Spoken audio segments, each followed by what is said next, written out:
Bonjour tout le monde. Vous pouvez demander à celui ou celle qui est à côté de vous comment elle va. Pas si ça va pour qu'on vous dise ça va alors qu'on ne sait pas. Mais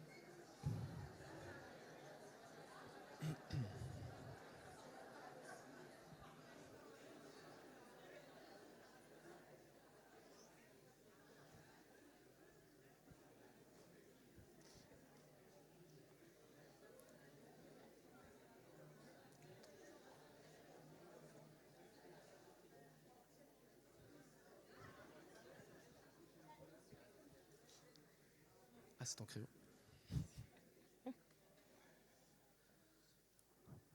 C'était rapide. J'ai l'habitude que ça soit un peu plus long. Alors pourquoi j'aime bien commencer par ça? Parce que déjà ça détend l'atmosphère. Et de deux, on va parler d'un thème, l'équilibre. Et je pense que c'est important, on vient adorer Dieu, on a loué Dieu, et peut-être, et moi le premier, j'ai loué Dieu, tout mon cœur, les mains vers le ciel, puis pas la main à côté alors qu'il y avait quelqu'un à côté de moi. Donc l'équilibre, hein, si on devait résumer l'enseignement de Jésus, aime ton Dieu, hein, de tout ton être, toute ta force, toute ton intelligence, et les deux sont, hein, de ces deux commandements, toute la loi est accomplie. C'est fou, c'est fort quand même, hein. Toute la loi est accomplie. Et Jean-Charles, je te remercie, tu étais inspiré aussi, tu parlais d'un Dieu alpha, oméga, début, fin, commencement et fin. Et on verra, hein, un peu plus en détail là, au fil de ce moment de partage, combien Dieu est paradoxal et en fait finalement équilibré. Hein, il est le début mais il est aussi la fin. C'est un peu bizarre pour nous, humains, mais en fait c'est vraiment le Dieu de la Bible. Donc j'aimerais nous encourager à vivre l'équilibre. Je l'ai intitulé comme ça, ce partage. Qu'est-ce que l'équilibre? Est-ce qu'il y en a qui voudraient envoyer une petite définition selon vous? Comment vous percevez l'équilibre? La balance. Mais vous m'avez espionné pendant la préparation du message? Eh oui, tout à fait. Oui, j'ai pas mis par hasard la petite photo, effectivement. Ok. Bon, bah, je vous laisse méditer alors, entre vous. Ah, je m'en vais. Tout à fait, tout à fait. C'est une très belle image. Une autre image, quelque chose ou... Alors, égalité, on verra. C'est intéressant, en tout cas. Équitable, équité, égalité, ok. Ne pas tomber, ça c'est intéressant ça. Et on va avoir des exemples précis et concrets là-dessus aussi. Stabilité, ok. Bon, mais ça va, vous êtes au top. Hein. Alors on peut faire défiler. Donc là, une première définition que j'ai trouvée dans le Robert. Hein, alors après, il y en a plusieurs. Un état de ce qui est soumis à des forces qui se compensent, hein, effectivement. Une juste proportion entre des choses opposées. Un état de stabilité ou d'harmonie qui en résulte. D'accord ? Donc voilà une première définition et une étymologie de voir d'où ça vient. Alors là, c'est en latin. Aequus libra, qui veut dire en fait égal et balance. Donc les balances égales. Donc effectivement, on retrouve cette balance. Et j'aimerais qu'on mette, le temps que vous préparez, une petite vidéo. Et je fais une parenthèse sur... C'est une vidéo Arte que je vous conseille de regarder. Elle dure 20 minutes. Et je fais une parenthèse sur le fait de regarder des vidéos, des reportages, des documentaires, de comment nous, on peut l'utiliser avec notre prisme aussi, vous savez, prendre notre regard biblique et dire, mais tiens, ce qui est dit, ce qui est partagé, c'est intéressant, comment nous, on peut se l'approprier, d'accord ? Non pas, je fais cette précision, non pas dire, on prend et on fait une loi de ce qu'on a vu hors de la Bible, mais plutôt regarder avec le regard biblique, avec ce que Dieu nous inspire, et dire, bah tiens, ces principes-là, peut-être qu'ils sont vrais, peut-être qu'ils sont bons, et d'ailleurs, vous verrez, et je pense que vous le vivez déjà, il y a beaucoup de principes de Dieu, divins, que les gens utilisent, mais ils ne le savent pas. D'accord ? Donc il y a aussi les principes du diable, hein, on ne va pas se mentir, hein, il y a les forces qui s'opposent, pour le coup, entre le mal et le bien, c'est une réalité, mais il y a aussi beaucoup de choses, beaucoup de principes, beaucoup de valeurs que les gens vont essayer de vivre ou vont chercher, qui viennent de Dieu, même si eux n'en ont pas conscience. Je fais cette parenthèse pour qu'on puisse aussi regarder cette vidéo avec ce prisme-là. Donc on me dit que c'est bon. Alors soyez juste attentifs puisque c'est sous-titré. La personne parle en anglais. Normalement, c'est fait exprès, c'est bien lisible.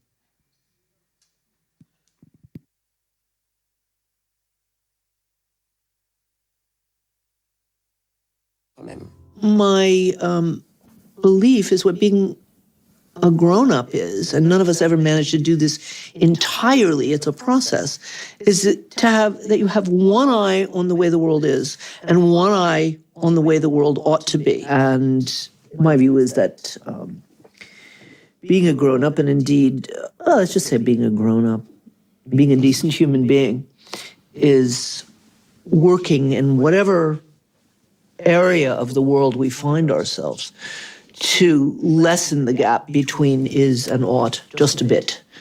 The finding a balance, I mean, we should think of it as looking like a seesaw that's never stable. It's a perpetually unstable situation, and it's hard, okay? It's much, much easier either to become a dogmatic idealist and throw your life in service of, I don't know, QAnon or some crazy fundamentalist movement where people claim to be able to tell you exactly what the truth is and exactly how you should live your life in relation to it. That's one direction that people can go. And the other direction that you can go in is being the skeptic about everything and saying, ideas, ought. Those are all very childish things, and I'm not going to have anything to do with them anymore. Life sucks, then you die. Better to not believe in anything than to be disappointed, okay? So both of those are fairly stable situations. Trying to, balance this relation that keeps changing is much, much harder to do. Merci. Vous avez réussi à lire? Ou ceux qui sont anglophones, hein, j'ai pas pensé, mais peut-être que vous avez compris. Alors, j'ai trouvé ça super intéressant. Déjà, d'un premier point de vue, vous vous rappelez le thème global de notre année? Ou pas? On travaille sur la croissance et l'excellence. Donc, qui dit croissance, elle parle de devenir adulte. Être adulte, qu'est-ce que c'est pour elle, être adulte? J'ai trouvé ça super intéressant parce que je suis tombé dessus, hein, je ne l'ai même pas cherché, hein, c'est pour vous dire. C'est pour ça que moi, j'aime trop comment Dieu nous, par des reportages, par plein de choses, Dieu va nous parler. Et j'ai vu ce reportage, j'ai dit, waouh, mais c'est dedans, quoi. On est dans le mille dans cette année. Et j'aime beaucoup parce qu'elle parle aussi d'équilibre. Vous avez vu? Elle dit, c'est difficile de trouver l'équilibre. C'est pas comme ça, c'est pas simple. D'accord? Et donc, on va revenir un peu dessus. Mais voilà, je trouve ça intéressant. Et en plus, alors, tu vois, je ne savais pas, Jean-Charles, que tu allais parler des religieux. Tu faisais la différence tout à l'heure entre les religieux et ceux qui ont un équilibre finalement de la foi. Et elle en parle aussi. Et c'est intéressant entre elle alors, je ne pense pas qu'elle soit croyante, j'en sais rien. Mais en tout cas, elle ne s'oppose pas à la foi. Elle ne dit pas c'est pas bien ou quoi. Elle montre les positions possibles. Et il y a le fondamentalisme, vous savez, qui est de suivre une religion, une croyance, mais bêtement, si j'ose dire. Sans une vraie relation, sans une remise en question. Et ce n'est pas le christianisme. Ce n'est pas ce que Jésus nous amène à vivre. C'est une relation constante, une remise en cause constante. Et j'ai envie de dire, c'est même le début de ce qu'est être chrétien ou chrétienne. C'est je remets en question ma vie, en fait. Mais est-ce qu'il y a quelque chose après? Est-ce que je vais vivre pour toujours? Est-ce que je suis, tu disais, méritant ou pas? Et non, en fait, on remet en question tout. En fait, dire, mais non, ma nature n'est pas bonne. Et ce que je fais n'est pas bon sans Dieu. Et donc, je suis perdu. Donc, vous voyez, déjà, ça commence comme ça, en fait. Devenir chrétien. Ceux qui, j'entends des fois, disent « Ouais, je suis né chrétien ». Non, ça n'existe pas. Tu es peut-être né dans une famille avec des valeurs chrétiennes. Tu as peut-être entendu la Bible, mais tu ne nais pas chrétien. Donc déjà, j'aime parce qu'elle parle de ces équilibres entre ceux qui croient en rien du tout et ceux qui sont fondamentalistes, mais sans réflexion, et qui, finalement, l'un et l'autre vont s'éloigner de Dieu, ne vont pas avoir une vraie rencontre avec ce Dieu qui, on l'appellera ce Dieu d'équilibre aujourd'hui. D'accord ? Alors, pareil, précision, il n'y a pas ce mot dans la Bible, ce n'est pas dit comme ça. Je fais une autre parenthèse. Il y a des concepts qu'on comprend de la Bible qui ne sont pas écrits tels quels. Je vous donne un exemple très profond, celui de la Trinité. Il n'y a nulle part marqué dans la Bible que Dieu est trinitaire.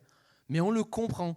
Vous prenez l'exemple de Jésus, quand il vient se faire baptiser dans le Jourdain, on comprend que Jésus, le Fils, est là.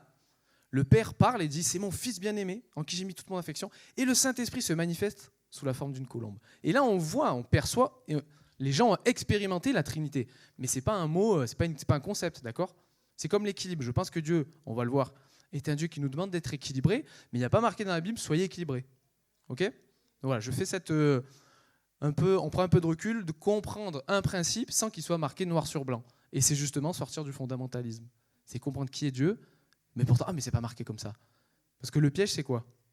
Quand on fait ça, mais c'est pas marqué, j'ai le droit. Vous connaissez ça? Non, mais il n'y a pas marqué que j'ai pas le droit de faire ça.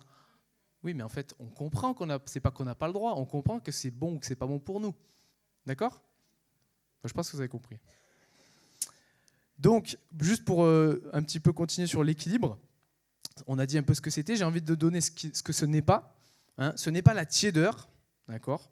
Ce n'est pas une vie fade, sans passion, sans aventure, sans miraculeux, etc. Hein. Le plus grand équilibre que moi j'ai trouvé, c'est que Dieu, il est tellement amour et tellement justice à la fois, mais qu'il est passionné.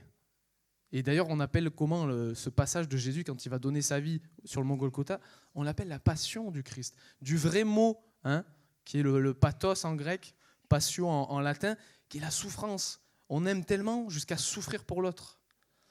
Donc Dieu est un Dieu passionné. Dieu est un Dieu qui n'est pas un Dieu fade, hein, un Dieu comme ça, sans émotion, sans rien. Non, Dieu est un Dieu qui aime tellement qu'il va donner sa vie. Ça, si ce n'est pas un équilibre entre... Parce qu'il est juste, et je refais un point, vous savez, c'est ça l'évangile. Hein. Moi, j'aime bien revenir sur l'évangile, c'est simple. Dieu nous a créés. Il y a des lois qui régissent le monde. Parce qu'un monde sans loi, ça ne fonctionne pas. On a trahi ces lois, on n'a pas fait confiance en fait à Dieu. Donc on mérite de mourir. Parce que Dieu est la vie, on se coupe de la vie, j'ai envie de dire, c'est presque une conséquence logique. Vous vous coupez de la vie, vous mourrez. Vous vous coupez de la santé, vous êtes malade, hein, etc., etc. Donc on est condamné à mourir. Donc comme Dieu est juste, il ne peut pas dire, c'est pas grave. Vous comprenez ça? Il ne peut pas dire, c'est pas grave, on efface. Non, c'est grave. Non, c'est grave. Mais en même temps, il nous aime tellement qu'il dit, mais je ne vais pas vous laisser mourir tout seul comme ça, sans rien faire. Donc je vais mourir à votre place. Donc je fais justice. Il y a quelqu'un qui doit payer. Mais je le fais à votre place, parce que vous n'êtes pas capable de payer. Je prends l'exemple, si je prends mon petit garçon, et en ce moment, il casse, je ne sais pas combien de pots, de vases, de trucs à la maison. Enfin, pas de vases, mais on a des trucs, des lave-vaisselle, pardon. Et en ce moment, quasiment tous les jours, il nous casse quelque chose. Parce qu'il sait ouvrir les placards, ça, il ouvre tout, il jette tout. Bon. Je ne vais pas lui demander de payer. Hein, il ne peut pas payer. Il va payer avec quoi? Il va me faire un bisou. Bon, voilà. Non, mais vous comprenez, il ne peut pas. Mais pourtant, c'est cassé. C'est-à-dire, si j'ai besoin d'un bol, je suis obligé de racheter un bol, on est d'accord? C'est pas, tant pis, c'est pas grave, je vais boire comme ça, à bouteille. Non, il me faut un bol. Donc il y a justice, et on va racheter un bol. Mais c'est pas lui qui va payer, c'est moi qui vais payer pour lui. C'est une image très imparfaite, mais de ce que Dieu a fait. Pour moi, il a payé. Il a accompli la justice, mais parce qu'il m'aime et parce que c'est mon Père, notre Père, il a payé à notre place. En la personne de Jésus-Christ. Bon, qui est un autre mystère, je le dis souvent, mais c'est vraiment un mystère, la Trinité et l'incarnation. Mais en tout cas, voilà le message simple de l'Évangile. Et moi, je crois que les gens autour de nous, ils cherchent des gens équilibrés. Nos contemporains, j'ai marqué, ils cherchent des gens authentiques. Vous savez, ils ne cherchent pas des gens parfaits. Hein. Moi, autour de moi, le côté tout va bien, moi, j'ai pas de problème, moi, je suis sain, ça ne les intéresse pas. Hein. Et pourquoi? Le piège, c'est qu'ils vont se dire, mais attends, moi, je ne me reconnais pas du tout là-dedans. Hein. Parce qu'ils savent qu'ils ont des problèmes. Mais comme nous, on a des problèmes. Comme nous, on est imparfaits. Et eux, ce qu'ils veulent voir, c'est quoi? C'est une solution. Ce n'est pas de semblant de... lui, quoi, il est fort. Mais comment il fait? Mais comment tu fais? Je suis comme ça. Je suis né comme ça. Et ils vont dire, moi non. Tant pis, c'est fataliste en fait. Il n'y a pas de solution. D'accord? Ils ont besoin de quelqu'un qui leur montre que si, bien sûr, j'ai des problèmes. Je vis la même chose que toi. Mais je m'appuie sur Christ. Mais j'ai une solution, j'ai une espérance. Les gens, ils cherchent ça. Hein. Donc, ils cherchent en fait des modèles de stabilité, donc d'équilibre. Des gens sur qui ils disent, OK, il a des soucis, mais il a une espérance. Vous voyez cet équilibre, encore une fois? C'est pas, il n'y a pas de problème. Il a des problèmes, mais il a une espérance. Et vous savez, c'est tout le paradoxe chrétien. Moi, vous pouvez le retrouver dans Jean 17. Alors, j'ai juste condensé les deux phrases. Elle n'est pas dite comme ça, parce qu'il le dit dans deux phrases différentes, Jésus. Mais il dit qu'on ne vient pas du monde. Il parle d'abord de lui, il ne vient pas du monde. Et de la même manière, nous, maintenant qu'on est de nouveau, quand on lui fait confiance, qu'on lui donne notre vie, on vient du ciel, en fait. Mais on est dans le monde. Et c'est ça la vie chrétienne. On ne vit pas dans le ciel, on vit dans le monde, mais avec l'esprit du ciel. D'accord? Si vous êtes que dans le ciel, vous êtes, pardonnez-moi l'expression, vous êtes perché, en fait. Vous connaissez, après, on devient mystique, en fait. tout est spirituel et moi je crois que tout est lié, oui, mais attention. Alors je crois que je l'avais déjà raconté, je ne sais plus, quand j'étais en colocation, j'habitais à Montreuil, j'ai eu un coloc qui a donné sa vie à Jésus. C'est génial, hein. Et il venait de se faire baptiser, j'étais à son baptême, etc. Et donc on habite ensemble, il a sa chambre, j'ai ma chambre, et il travaille, il perd son travail, bon, voilà, où il avait fini son contrat, et donc phase de recherche d'emploi, et pendant des semaines, en fait, il prie, il est dans sa chambre, et puis moi je rentre du travail en fin d'après-midi ou le soir et tout, il n'est toujours pas sorti de sa chambre, quoi. J'ai dit, mais t'es sorti aujourd'hui Non, mais là je jeûne et je prie. Ok, bon, 1 jour, 2 jours, 3 jours, mais c'est très bien, hein. Au bout de plusieurs semaines, j'ai dit, mais attends, mais tu fais quoi en fait? Je demande que Dieu me donne un travail. J'ai dit, ouais, j'ai dit, ben, moi je le crois, mais il faut que tu sortes aussi, il faut que tu ailles à Pôle emploi, il faut que tu ailles chercher un travail, quoi. Je ne crois pas qu'un matin, toc, toc, toc, bonjour, Pôle emploi, on vous a donné un travail, voilà. Vous voyez l'idée? C'est comme quelqu'un qui cherche, je cherche une femme, je cherche un mari, mais tu sors pas de chez toi, tu vois personne. J'ai du mal, et encore, des fois, j'ai envie de rire parce que Dieu est capable de tout, mais j'ai quand même du mal à concevoir que, pareil, toc, toc, toc, bonjour, je suis ton épouse. Vous comprenez, il y a un manque d'équilibre en fait. Après, il a cheminé, hein, d'accord, il a changé, il a évolué dans sa relation avec Dieu. Mais voilà une forme de déséquilibre qu'on peut avoir. L'inverse, c'est qu'on peut vivre une vie avec les valeurs chrétiennes, mais sans vie de l'esprit. En fait, on ne vit pas le miraculeux, on ne vit pas le spirituel comme Dieu voudrait. En fait, on croit que, ok, la Bible, il y a des bonnes valeurs, mais il n'y a pas l'esprit, vous savez. Il n'y a pas l'inspiration qui donne vie à ces valeurs. Et en fait, on vit une vie tout à fait mondaine, tout à fait comme tout le monde. C'est juste qu'on croit que, oui, les valeurs de la Bible sont bonnes. Mais ça pourrait être un autre livre, vous voyez. Et en fait, on ne sera peut-être pas sauvé quand même, parce qu'on n'aura pas accepté qu'on a besoin d'être sauvé par quelqu'un d'autre. On va suivre juste des préceptes. Vous voyez, là, c'est pareil. On peut passer à côté. On peut soit être sur des valeurs, soit être dans du mystique. Moi, je crois que la vie de Dieu, la vie chrétienne, c'est une vie équilibrée entre justement le spirituel, le matériel, le concret et le miraculeux. D'accord ? Et c'est comme ça, c'est des gens ordinaires avec un Dieu extraordinaire, en fait, tout simplement. J'aimerais qu'on passe à un deuxième grand point, parce que souvent, quand on parle d'équilibre, on a parlé de stabilité, etc. Souvent, on le voit statique, l'équilibre. En mode, ça y est, je suis posé, je suis bien équilibré. C'est pour ça que j'avais mis la première image. Or, moi, j'aimerais nous amener à réfléchir sur le fait que l'équilibre est une dynamique. Et vous allez voir par plein d'exemples concrets de la vie. Bon, j'ai mis juste la citation, on y reviendra dessus, mais Dieu, pourtant, il nous dit qu'il est la vie, le mouvement et l'être. Et on le remettra, je l'ai mis ailleurs, et pourtant, pareil, des fois, c'est pour ça que je vous dis que c'est paradoxal, la Bible, pourtant, à d'autres moments, il nous dit qu'il est comment? Il est le Dieu qui ne change pas. Alors on pourrait se dire, c'est contradictoire. C'est le Dieu qui ne change pas, et pourtant, il est en mouvement.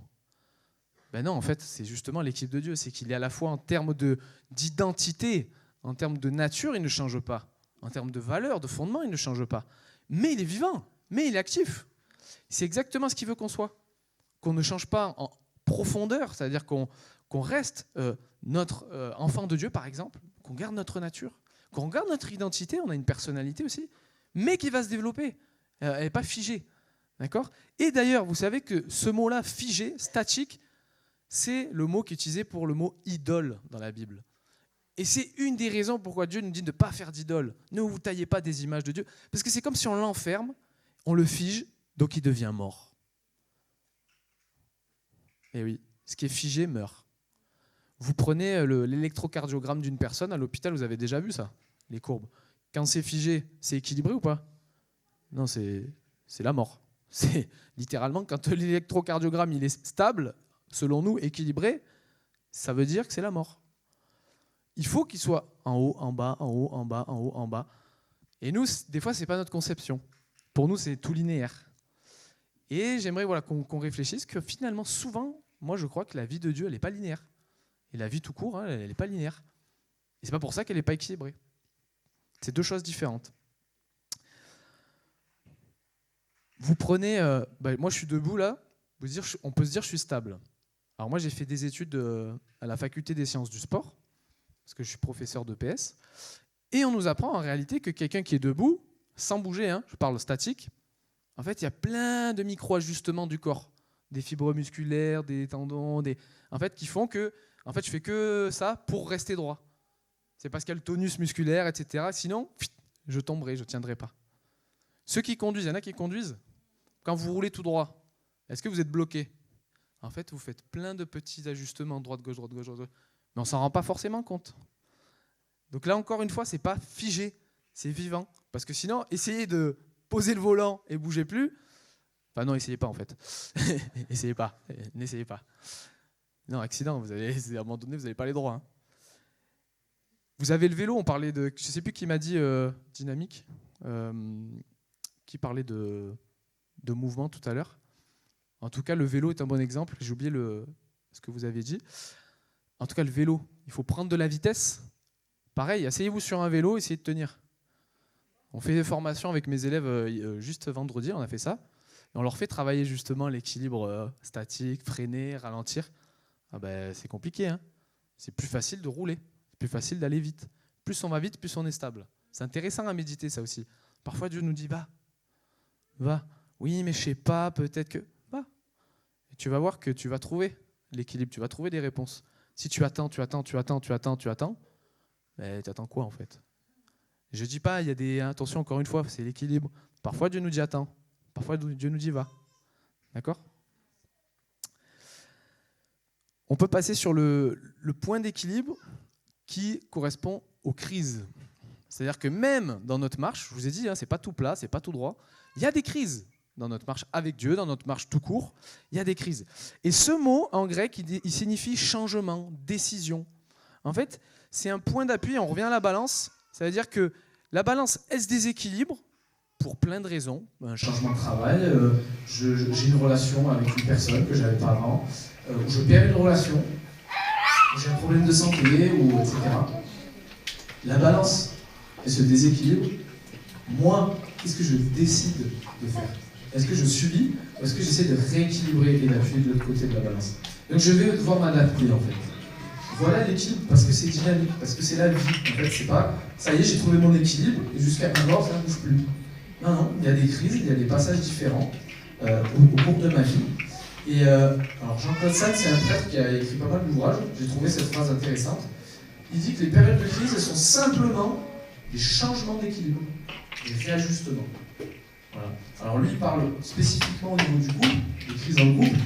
Et donc j'ai mis des exemples sur le couple, on va les voir, mais je pense que ça marche pour tout. Et voilà, il y a des crises, il y a un déséquilibre, et bien je décide de rééquilibrer en appuyant sur l'autre côté de la balance. Et un dernier point, et après on va aller sur des exemples plus précis, plus concrets.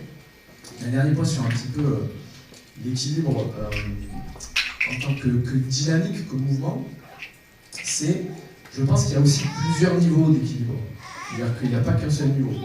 Je donne quelques exemples pour en trouver plein, mais il y a l'équilibre sur ma journée, sur ma semaine, sur mon année. Sur au niveau temporel, c'est peut-être pas le même équilibre, d'accord ? Des fois, on se dit, oui, mais il faut que tous les jours de mon année soient pareils. Bon, mais peut-être pas. Il y a ma journée qui va être équilibrée, mais on sait très bien, selon le travail que vous avez, par exemple, qu'il y a des semaines qui sont plus chargées. Est-ce que pour autant, on va être déséquilibré complètement ? Moi, je crois pas. Je crois que oui, il y a des pics. Là, c'est intense, et ça se recalme la semaine d'après.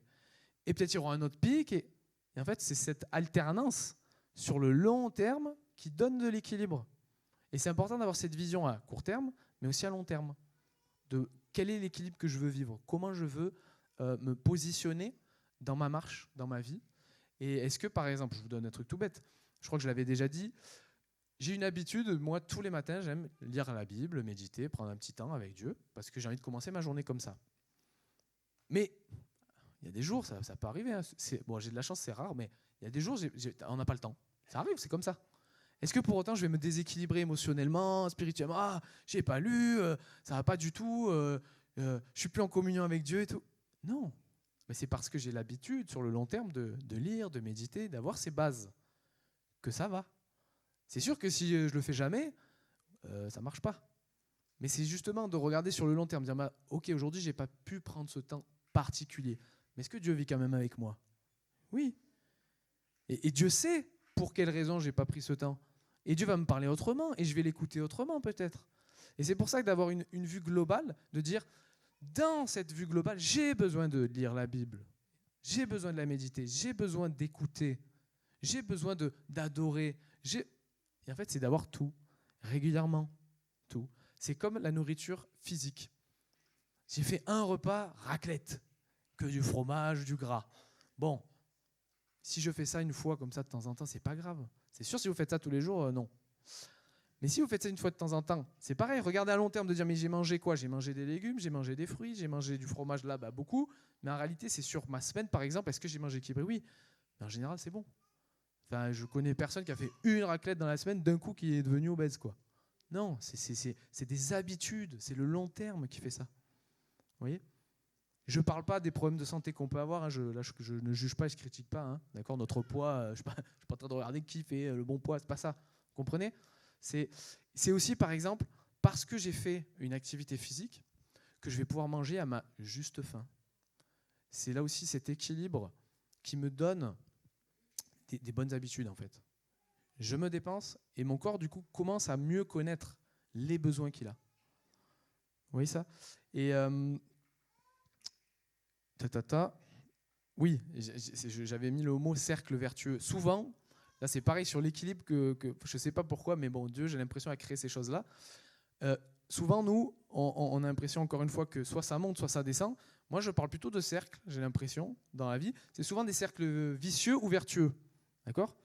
Là, je garde cet exemple de la nourriture. Je me nourris mal, je ne fais pas d'activité. Donc, en fait, mon corps ne sait plus ce dont il a besoin. Et comme j'ai l'habitude de manger, je vais manger souvent trop par rapport à mes besoins. Et ça, en fait, c'est un cercle vicieux, puisque je mange trop, donc je suis encore moins bien. Je ne suis pas bien, souvent, qu'est-ce qui se passe? On mange parce qu'on n'est pas bien, etc., etc. À l'inverse, parce que je vais me dépenser, mon corps va commencer à mieux connaître ses besoins.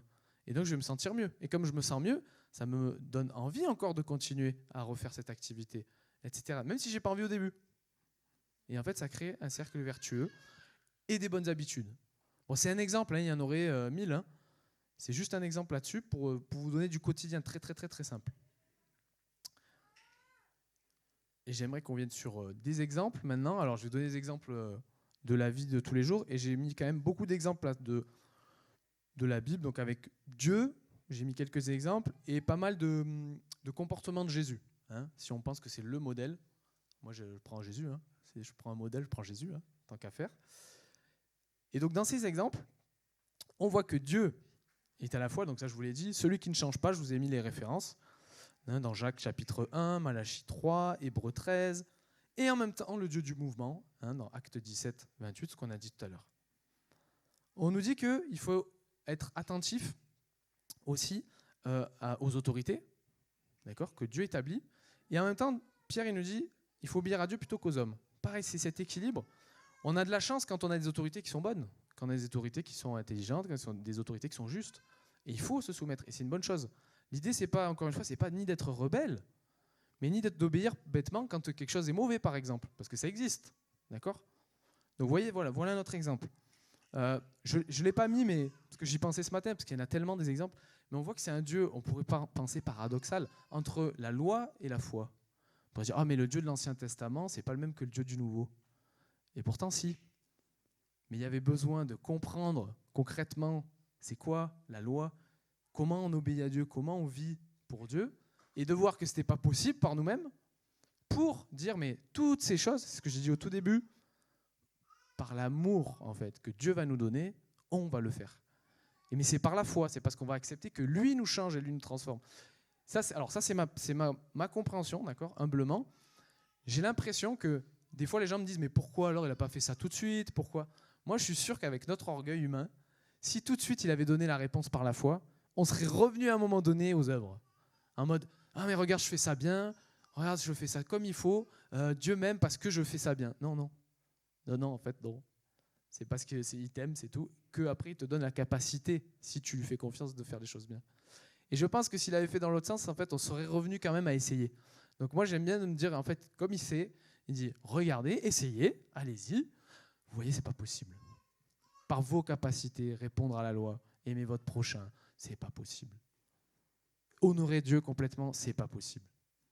Donc, il y a la manifestation de la loi par la foi, en fait. Comprenez la différence? Et Jésus le dit, je ne suis pas venu abolir, il n'enlève pas. Ce n'est pas un commandement nouveau. Alors il dit c'est un commandement nouveau, mais ce n'est pas dans ce sens-là. Il est nouveau parce qu'il est renouvelé. Mais c'était déjà marqué qu'il fallait aimer son prochain en fait. Ce n'était pas dit exactement comme ça, mais c'était ça. Il fallait faire du bien. Il fallait prendre soin de la veuve, de l'orphelin, de l'étranger. C'est pas nouveau en fait. Mais il l'accomplit pour qu'on puisse le vivre réellement. C'est très profond en fait ce que Jésus fait. Et donc il nous montre que je suis le même Dieu. C'est juste que oui, la manifestation de la loi, la manifestation de la foi, ok, elle est peut-être différente. Mais comme vous, et c'est pour ça que je reviens à l'équilibre dans notre marche avec Dieu, notre manifestation de notre foi, elle évolue. Et pourtant c'est le même Jésus, pourtant c'est le même Dieu, mais elle évolue. Il y a peut-être des choses, des prises de position que vous n'avez pas fait de la même manière. Votre façon d'adorer, elle a évolué. Qu'est-ce que vous dites de Dieu? Au début, pour moi, je ne sais pas, au début, merci pour ce que tu as fait, parce que tu m'as sauvé, Et après, à un moment donné, tu te rends compte qui il est avant ce qu'il a fait. Et donc, tu te dis, mais tu rentres dans un niveau de merci parce que tu es Dieu, en fait. Merci parce que tu es le créateur, parce que tu es Dieu de l'univers. Et oui, en plus, tu as fait des choses. Tu m'as sauvé, tu m'as aimé, tu as guéri, tu as délivré. Mais avant toute chose, c'est revenir à qui tu es. Et vous voyez, souvent, on a des phases comme ça. On a besoin de revenir ou de changer de perspective. Et pourtant, ça n'a pas changé qu'on croit dans le même Dieu. Le Dieu de la Bible, le Dieu de Jésus-Christ. Et je crois que Jésus est venu faire ça aussi. Il dit, mais tout ce que vous avez vécu, compris, essayé, tout ça, c'est pas que c'était mauvais en soi. C'était bon, mais vous ne pouvez pas le faire. Je vous montre comment le faire. Vous voyez l'équilibre que Jésus amène? On ne cherche plus par nos forces, on cherche par la grâce. Mais c'est finalement les mêmes œuvres qui s'accomplissent en fait, ou qui sont censées s'accomplir. Je continue avec Dieu qui est à la fois souverain et en même temps il nous laisse libres. Ça c'est un mystère aussi. Il dit, mais s'il est souverain, en fait, on ne fait pas ce qu'on veut. Et pourtant il dit vous êtes libres. Pareil. On a encore ce paradoxe et cet équilibre entre un Dieu qui dit mais je maîtrise tout, je sais tout, je peux tout gérer, mais j'ai décidé de vous laisser une part, de vous laisser faire. Encore une fois, par amour. Le vrai amour, il donne la liberté. On en parle souvent, un mariage forcé, c'est compliqué. Ça peut exister, mais c'est compliqué d'aimer vraiment l'autre. Si l'autre t'a pas choisi, oui, même si ça demeure un choix et que bon, y a des histoires où finalement les gens se sont aimés après, bon, ça existe, tout est possible, mais de base, c'est quand même très compliqué. Ça sera lui et personne d'autre. Ah bon? Tu dois l'aimer. Ouais, bon. Vous comprenez? Et c'est pour ça que Dieu fait ça. Parce que la vraie liberté, en fait, le vrai amour, sans liberté, c'est pas un vrai amour. Il veut qu'on le choisisse. Il ne veut pas me dire adorez-moi, je vous force. Il nous appuie sur la tête, bam, mets-toi à genoux, adore-moi. C'est pas une vraie adoration. Dieu qui, et là c'est dans Jacques chapitre 2, qui nous exhorte à être, ce que je disais un petit peu tout à l'heure, entre le spirituel, ce qu'on comprend de Dieu, et la manifestation aux autres. Il dit, par exemple, un frère ou une sœur n'ont pas de vêtements, ils n'ont pas à manger tous les jours.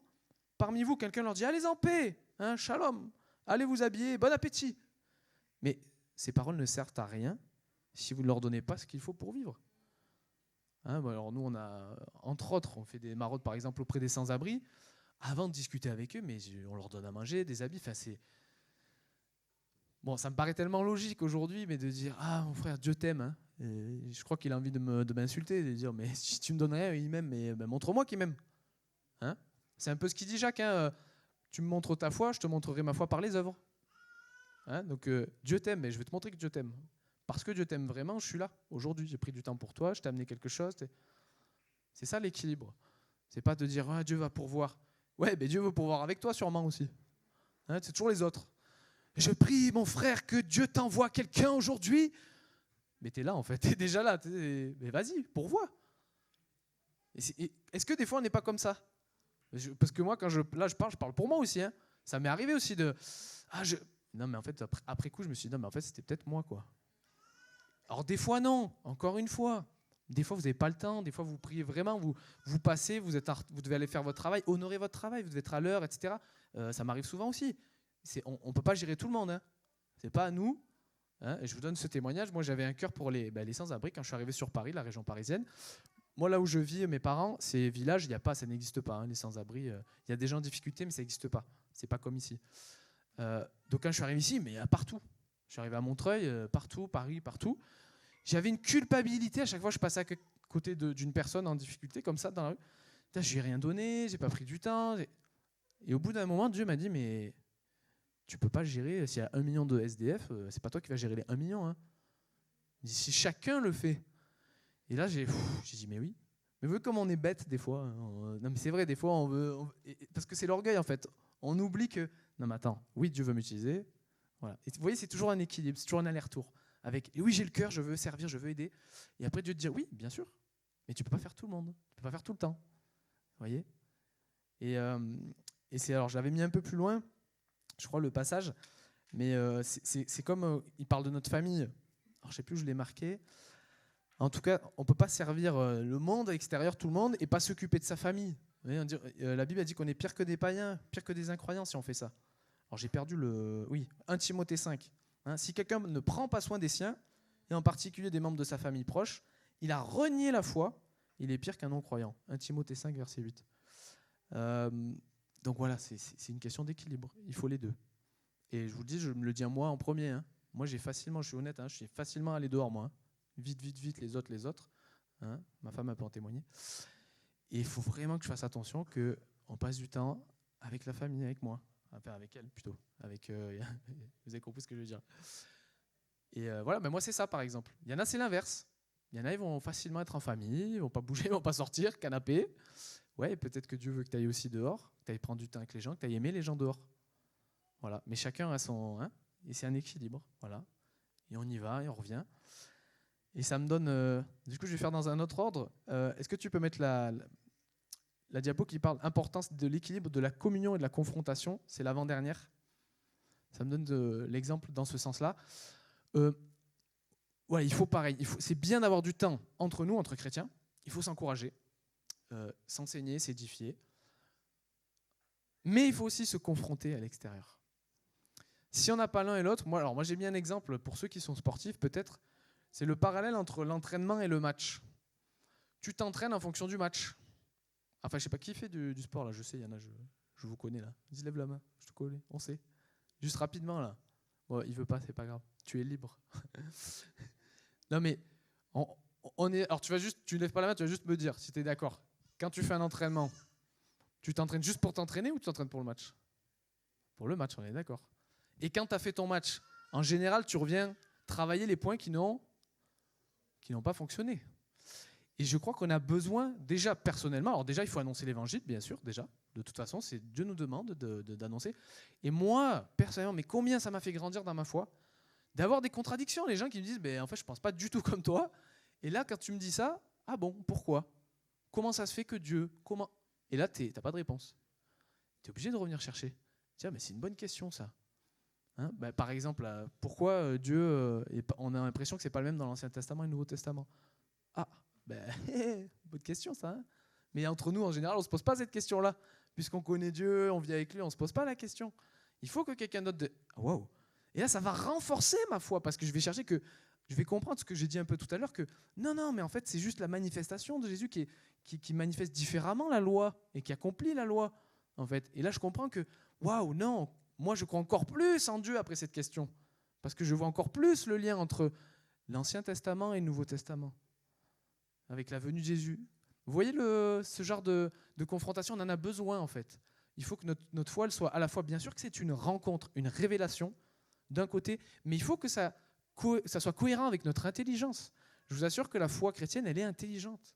Je vous assure il y a une forme de rationalité. Pas forcément la même rationalité que les gens veulent, mais il y a une forme de rationalité, de raison, qui donne du sens. Il y a un sens, le bien, le mal. Sinon, franchement, enlevez ça, mais le monde, mais c'est horrible. Mais c'est quoi cette vie, en fait? Il n'y en a aucun sens. Il y a des petits plaisirs par-ci, par-là, après on meurt. Et encore pour ceux qui arrivent, entre guillemets, à trouver du plaisir, parce qu'en plus, il y en a, pour eux, ça n'existe pas. Hein. Ou le bonheur, c'est des notions, ça ne veut rien dire. Vous enlevez ça, vous enlevez la relation. Moi, je crois que le bonheur, il se trouve dans les relations. La relation à Dieu, la relation aux autres, la relation à soi-même. En fait, c'est ça. Mais enlevez ça. Si vous pensez que les autres, c'est vos ennemis, ouais, les autres sont méchants. Personne m'aime. Et je sais que peut-être il y en a qui pensent ça ici. Hein. C'est pas parce qu'on vient dans une église qu'on croit, ah oui, l'amour fraternel. Vous savez, on est imparfait. Hein. Souvent, on ne fait pas exprès d'ailleurs. Hein. On blesse les gens. Oui, parce que nous, les premiers, on est imparfaits. Mais voilà, si on n'a même pas cette conscience-là, c'est compliqué. Donc voilà, cet aller-retour pour donner du sens. Et puis moi, j'aime parce que ça crée... Alors quand on peut, il y a des gens, on ne pourra pas. Il y a des gens qu'on verra qu'une seule fois hein, dans notre vie. Bon. Mais moi, je pense qu'on a la plupart des gens qu'on côtoie, on les voit régulièrement. Et je trouve que c'est très bien d'être capable de dire à une question, je ne sais pas, je vais chercher, je vais revenir avec une réponse. Voilà. Parce qu'on entretient, en fait. Et là, on peut aller en profondeur. C'est pas juste, tu crois ça, je crois ça. Bon, si tu es content comme ça, c'est bien. Moi, je suis content comme ça, c'est bien. Je crois que Jésus va aller plus profond. Il va dire, non, mais c'est pas juste une question de t'as raison, t'as tort. C'est pas ça. Je préfère avoir tort, mais que tu sois sauvé. Je préfère me tromper, mais que tu sois sauvé, en fait. Vous voyez, c'est pas de nous-mêmes. On veut qu'il y ait une rencontre avec Jésus. Et si moi-même, je suis dans la rencontre, ça veut dire que je continue, et je crée cette rencontre possible parce que Jésus vient en moi. Vous voyez, des fois, on veut d'une rencontre, encore une fois, mystique. Et Jésus le fait. Hein. Jésus se révèle, il y a des visions, il y a des rêves. Jésus le fait. Mais la plupart du temps, il a décidé de faire comme ça. Vous lui demanderez pourquoi. Moi, j'ai pas la réponse. Mais il a décidé de passer par nous. C'est son enseignement. Allez, ce que vous allez lier sur terre va être lié dans les cieux. C'est fou ça, hein, c'est fort. Ce que vous allez délier sur terre va être délié dans les cieux. Vous voyez, encore une fois, cet équilibre entre le spirituel et le matériel qui est lié. Je vais juste continuer sur des exemples. J'avais mis quelques exemples sur la personne de Jésus, parce que c'est bien d'avoir la Bible, hein, je l'ai dit. Donc, je n'ai pas mis toutes les références parce qu'on le voit plusieurs fois.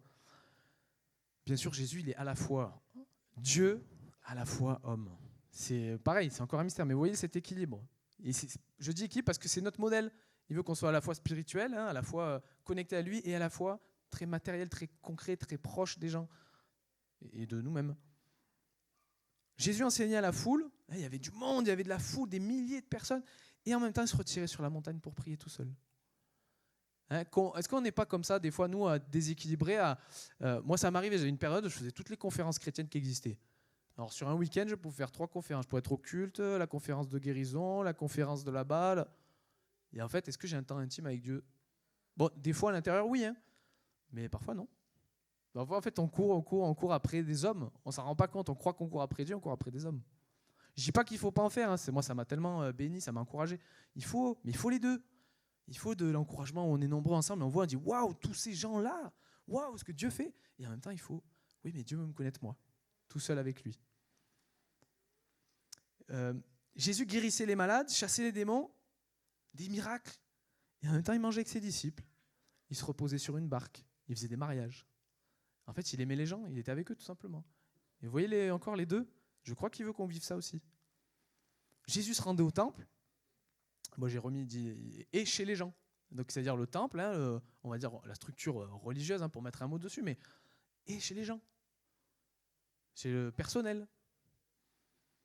Jésus, il pardonne, mais il réprimande quand même. Alors, j'ai mis cet exemple-là, il y en a d'autres, mais Jean 8, la femme adultère, si ça vous parle, il protège la femme. Il dit, ok, ceux qui n'ont pas péché, jetez-lui la première pierre. En fait, il la protège, il lui montre que tu n'es pas tout seul dans ce cas-là, t'inquiète pas.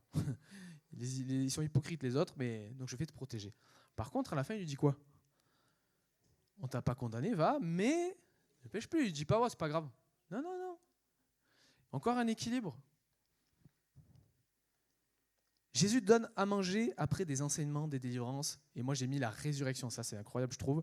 Vous le trouvez dans Marc 5 et Luc 8. La fille de Jairus, qui est morte, il vient la ressusciter. Il y a une phrase, donnez-lui à manger. Mais j'aime tellement ce Jésus qui vient, il ressuscite un mort. Et on n'est pas dans le truc extraordinaire. Si, c'est extraordinaire, c'est miraculeux, mais il sait qu'elle a besoin aussi de manger. Et moi, j'en ai les larmes aux yeux de ce Jésus. Il est merveilleux, quoi. Il ressuscite un mort, mais il n'oublie pas que donnez-lui à manger parce que je pense qu'elle est un peu faible. Ben, c'est waouh. Moi, je sais pas, je vois ça, je pense que je saute, je danse, je crie, je filme, je vais le partager au monde entier, j'oublie. En fait, finalement, je l'ai ressuscité, mais je prends plus soin d'elle. Vous voyez? Et on est comme ça des fois. Miracle, t'es guéri, paf, toc. Et en fait, peut-être t'es guéri physiquement, mais peut-être qu'émotionnellement, en fait, t'es en dépression. Et par contre, j'ai pas pris le temps pour toi. Encore une fois. Bon, c'est quelques exemples, il y en a plein. Hein, je vais pas citer toute la Bible. Après, je vous ai mis juste dans un peu plus proche de nous entre guillemets, mais dans la nature, on voit que les saisons elles changent. Alors, en France, alors il y a 4 saisons. Il y a des pays, il n'y a pas 4 saisons, mais on voit qu'il y a des saisons différentes. Et pourtant, le changement, c'est pas négatif. Hein. C'est l'équilibre justement qui est en mouvement. Hein, les feuilles qui tombent en automne. En ce moment, les bourgeons. Bon, en Île-de-France, il tarde à venir le printemps, hein, mais bon. C'est une parenthèse. Mais vous voyez quand même, on voit les bourgeons, on voit... En fait, c'est des changements, et c'est ça qui est beau. C'est cet équilibre de la nature qui est beau. J'ai pris un exemple dans le couple, donc j'en ai un peu parlé tout à l'heure, mais le couple qui à la fois devient une seule et même chair, mais pourtant deux individus. Hein, et j'aime bien l'exemple de la Genèse, hein, quand Dieu parle à Adam, on a bien vu que Adam n'a pas parlé à Ève. Parce que des fois, nous, on aime bien dire « Oh, tu me parles à moi, c'est comme si tu parles à ma femme. » Non. En fait, quand Dieu a parlé à Adam, il lui a donné la règle de ne pas manger du fruit de l'arbre de la connaissance du bien et du mal. Adam n'a pas dit à Ève, et Ève, elle n'a pas écouté, quoi. Mais en fait, ça prouve que Dieu, quand il a parlé à Adam, il n'a pas parlé à Ève. Vous voyez ce que je veux dire? Enfin, des fois, on va trop vite. Non, il faut communiquer entre nous aussi. C'est que Dieu parle à l'un, il parle à l'autre. Bien sûr, après, il nous unit. Mais il y a une unité, okay, de cœur, de physique, mais on est quand même de cerveau. Hein. J'espère, hein, je regarde les mariés un peu. Non, mais n'oubliez pas que c'est normal en fait qu'on soit différent quand même. Et c'est bien. On est complémentaires et c'est bien d'être différent. Donc voilà cet équilibre aussi. Et donc j'en ai parlé un peu, je ne vais pas du coup m'appesantir dessus, mais sur les phases d'une vie de couple. Alors je vous conseille un très bon livre de Jacques Poujol et son épouse Valérie Duval-Poujol sur les 10 clés de la vie de couple. Donc ce sont des thérapeutes de couple et chrétiens. Et donc c'est super. Et ils parlent de ces crises-là qui sont des changements. Et donc il faut juste s'adapter à ces crises. Et elles recréent des nouveaux équilibres. Voilà, tout simplement. C'est-à-dire c'est normal. On recrée un autre équilibre. C'est pas négatif en réalité. Il y a une phase, on va dire moins mature et plus mature aussi. Vous voyez ? Donc c'est normal en fait. Dans l'église, alors là attention, dans l'église aussi, on est déséquilibré parfois. Hein, j'en parlais un peu tout à l'heure, pas comme ça, mais on peut être activiste, faire des choses, et perdre son équilibre intérieur. Et encore une fois, alors je vous parle de moi parce que c'est ce que je connais mieux puisque c'est moi, mais tout simplement, quand je me suis converti, j'ai rencontré Jésus, j'ai commencé à servir, mais tout ce qu'on me proposait, je disais oui en fait, parce que comme c'était selon moi, c'était pour Dieu. Je savais pas dire non. Donc, tu veux faire ça? Oui. Tu veux faire ça? Oui. Tu veux faire ça? Oui. Sauf que pendant, je me rappelle plus exactement, peut-être 2-3 ans, j'en ai fait des choses. En fait, j'avais pas de journée de repos en fait. D'ailleurs, je sais pas s'il y en a qui ont des journées de repos. Moi, je vous encourage, forcez-vous, il faut des journées de repos. C'est le commandement le plus long des 10 commandements, le sabbat. Je crois que c'est 3 versets ou c'est le plus long. Ça veut dire, moi je pense que Dieu veut dire, reposez-vous.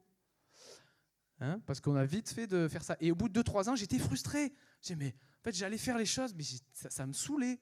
Je vous dis le mot, je prenais ma voiture, j'allais entraîner les petits au foot, j'allais faire telle rencontre, j'allais au groupe de jeunes, j'allais à l'église. J'étais fatigué en fait. Et au bout d'un moment, j'ai pris le temps et Dieu m'a fait comprendre, m'a dit, mais est-ce que je t'ai demandé de faire tout ça? Ça peut-être, mais tout ça là, les autres, c'est pas forcément mal, mais qui t'a dit de tout faire? Donc il faut savoir dire non aussi. Ça, c'est un équilibre aussi très important. Et il faut se garder libre en fait.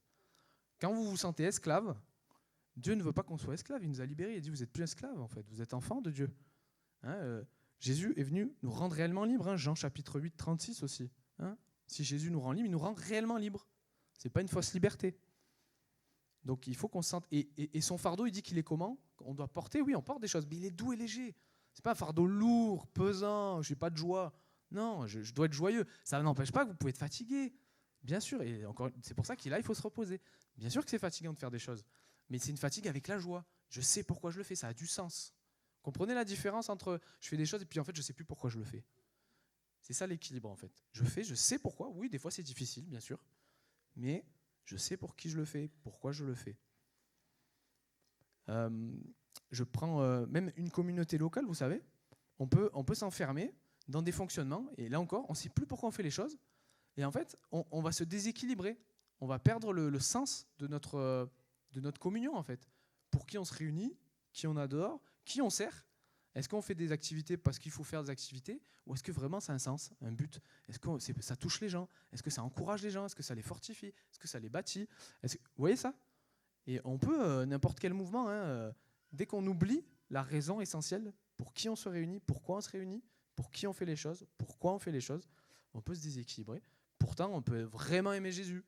C'est une vraie église chrétienne, mais juste se tromper de direction, c'est le péché tout simplement. Je crois que tu l'as rappelé aussi tout à l'heure sur la cible.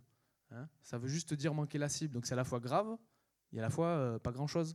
J'ai raté la cible, c'est-à-dire j'ai juste tiré à côté. Et des fois c'est juste ça. Il faut juste viser à nouveau dans la cible. Le danger spirituellement qui peut arriver aussi. Ça sera mon dernier exemple. Est-ce que l'équipe de louange pourrait revenir pour un petit moment de prière? Le danger, c'est aussi de vouloir atteindre, vous savez, un niveau acceptable spirituel. Dire, mais quand je serai à ce niveau-là, c'est bon. Mais ça, c'est pas équilibré parce que ça va être, encore une fois, statique et donc produire la mort. Là, ça y est, je lis suffisamment ma Bible, je prie suffisamment. Mais c'est quoi le curseur, en fait? Quand c'est que je sais que je prie suffisamment?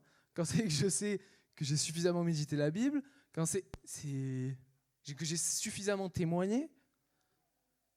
Qui c'est qui a un curseur? En fait, c'est jamais assez. Mais pas négatif. C'est que c'est tous les jours. C'est comme si vous dites, des fois on le dit un peu ironiquement, mais là j'ai mangé pour la semaine. Bon, je sais que des fois on le dit, moi je le dis. Mais c'est pas vrai, en fait, on va remanger dans la semaine. En fait, on se lasse pas de manger tous les jours. Après, quand on fait un jeûne, c'est différent, mais on se lasse pas de manger tous les jours. En fait, c'est nécessaire. Mais là, c'est pareil. Spirituellement, en fait, c'est nécessaire de tous les jours cheminer, se nourrir.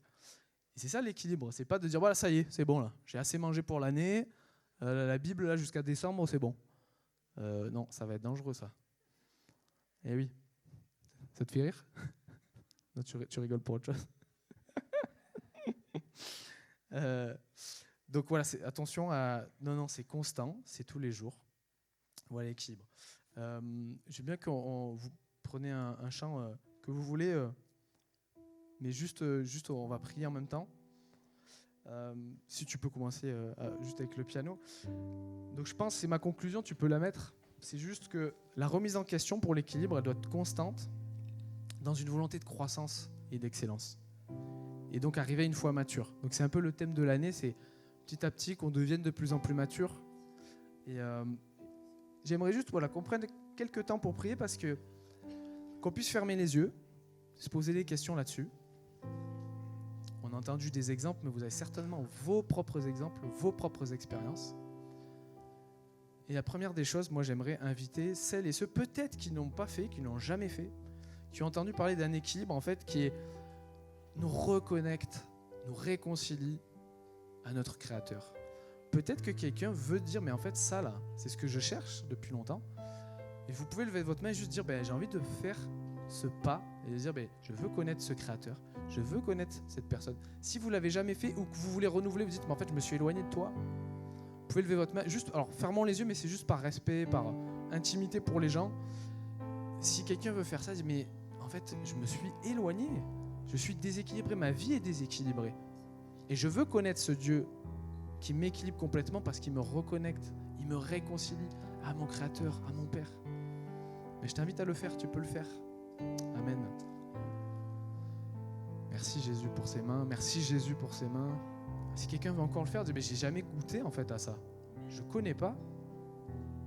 Et en fait, je sais qu'on cherche ça, je sais que tu cherches ça.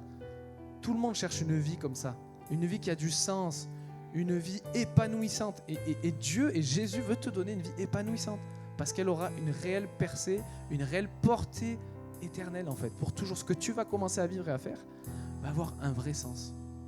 Il va perdurer. Merci Jésus pour ça. Merci pour ces mains. Tu les vois là vraiment, viens remplir, viens prendre la place. Si vous l'aviez déjà rencontré, vous pouvez lui dire, en fait, je ne t'ai pas laissé la place. Prends cette place qui t'est due. Tous les domaines de ma vie t'appartiennent. Je ne veux pas que tu sois le numéro 1, je veux que tu sois le Dieu du tout. Je ne veux pas que tu sois dans un ordre, je veux que tu sois Dieu partout. Dieu tout le temps.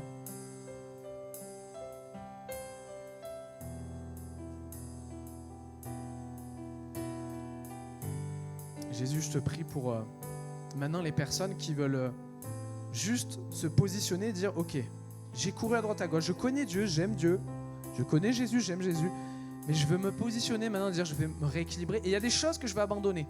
Peut-être qu'elles sont bonnes en soi, c'est pas qu'elles sont mauvaises en soi, mais c'est pas la saison là, c'est pas le moment, c'est trop. Peut-être je fais des choses juste pour les faire. Mais vous pouvez lever votre main pareil, c'est juste une prise de décision. Vous savez, c'est un symbole, c'est de dire Jésus, on l'a dit tout à l'heure, l'équilibre entre ce que vous recevez spirituellement et physiquement ce que vous manifestez. Vous dites, Jésus là, ça vous pouvez les nommer, vous pouvez les écrire chez vous. Ça je l'abandonne, en tout cas pour le moment. C'est pas le temps, là je me perds, là je m'épuise. Voilà, vous pouvez faire cette démarche aussi aujourd'hui. Et je vous encourage, rentrez, notez ces choses-là, enregistrez-les, mais juste pour ne pas les oublier justement. Juste pour ne pas les oublier, pouvoir relire et dire « Ah, c'est vrai, j'avais dit ça à Jésus ce jour-là. Là, je suis en train de recommencer à m'épuiser. Non, je reviens à ce qui compte, ce qui est essentiel. »